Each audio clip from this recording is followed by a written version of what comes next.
আমি একজন মুসলমান, আমার কালচার থাকবে ইসলামের কালচার। আমি একজন মুসলমান, আমার রীতিনীতি থাকবে রসুলের আদর্শ। আমার চলা হবে আমার রসুল যেভাবে চলেছেন সেভাবে। আমি কোরআন অনুযায়ী চলবো। আমার কালচার তো ইহুদি খ্রিস্টানদের কালচার হতে পারে না। সম্মানিত উপস্থিতি, পহেলা বৈশাখ নামে যে সমস্ত উৎসব পালন করা হয়, এই পহেলা বৈশাখের সাথে আমাদের কোরআনের কোনো সম্পর্ক নাই, আমাদের ইসলামের কোনো সম্পর্ক নাই। এই পহেলা বৈশাখের উৎসবের নামে নারী পুরুষের অবাধ মেলামেশা, অশ্লীলতা, বেহায়াপনা, এগুলো একেবারে হারাম হারাম।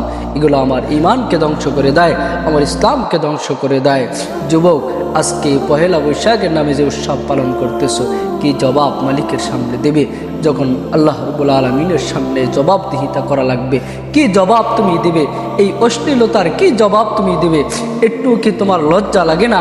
তুমি নারী পুরুষের সাথে মিলেমিশে তোমরা অবাধ মেলামেশা করো, তুমি একজন বেগানা নারীর সাথে কথা বলো, দেখা দাও, তোমার কি একটু লজ্জা লাগে না?